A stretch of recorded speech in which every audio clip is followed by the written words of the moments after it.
سلام، من امروز در خدمتتونم با معرفی و بررسی افکار آلیس میلر. آلیس میلر فیلسوف و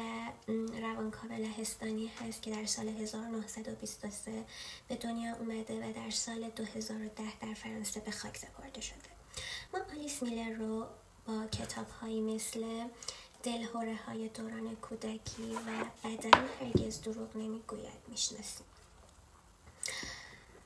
آلیس میلر معتقده که دوران کودکی ما هر چقدر هم که خیلی خوب بوده باشه، اما یک سری ناکامی ها و یک سری آسیب هایی برای ما داشته، چون یه جاهایی بوده که محیط ما رو درک نمی کرده، به ما توجه نمی کرده یا به ما احترام نمی زشته. با این حال به ما گفته شده که این تربیت درستیه و در قبال این کنش هایی که نسبت به ما اتفاق می افتاده ما نمیتونستیم بخشی از خودمون رو نشون بدیم، بخشی از خودمون رو که هیجانی بوده مثل هیجان خشم، مثل هیجان ترس و ما مجبور بودیم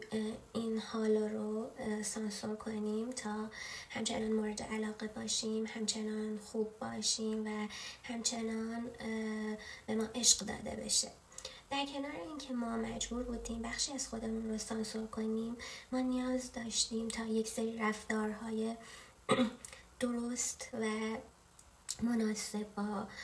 اون محیط داشته باشیم، رفتارهایی که خوب بوده و به ما کمک میکرده تا ما بتونیم اون ارتباط رو ادامه بدیم. کم کم این رفتارها و این خودسانسوری ها شده کل شخصیت ما و این خود کاذب تبدیل میشه به خود واقعی ما و ما باهاش بزرگ میشیم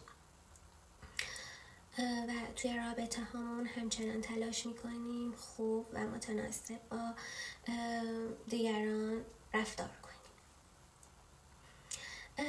اما این خود واقعی که ما داریم در واقع یک خود واقعی اصیل نیست و این خودی که ما داریمش کم کم ما رو با آسیب هایی مواجه میکنه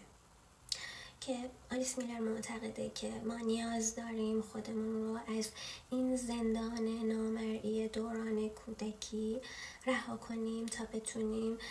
به رشد برسیم، به خلاقیت برسیم. اگرچه این فرایند سخت و دردناکه، اما به ما کمک میکنه تا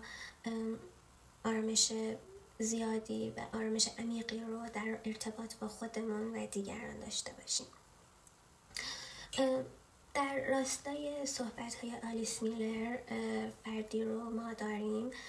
به نام گبور متی که گبور متی معتقد هستش که بین بیماری و ویژگی شخصیتی توافق پذیری ارتباط وجود داره، به صورتی که هر چقدر افراد در ارتباط با دیگران نیازهای خودشون را نادیده میگیرن و سعی میکنن با افراد و موقعیت ها سازگار بشن، استعداد ابتلا به بیماری های مختلفی مثل سرطان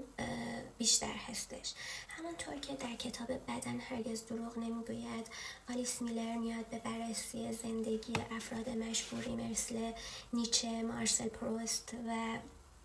ویرجینیا وولف میپردازه و نشون میده که نتیجه احترام گذاشتن به والدین و در بزرگسالی ادامه دادن این روش منجر به بیماری های مختلفی میشه. نتیجه گیری که ما از کتاب ها و بررسی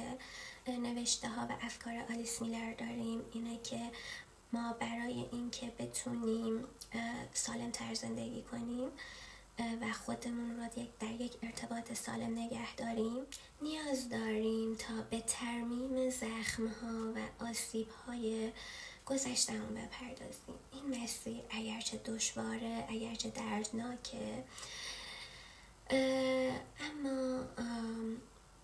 عمق آرامشمون رو بیشتر میکنه و ما رو با خودمون، با محیط و با دیگران در یک ارتباط سالم نگه میداره. امیدوارم این ویدیو و این نگاه کمک کننده باشه. ما باز هم با هم هستیم. امیدوارم زودتر ببینیم همدیگر رو و خدا نگهدار.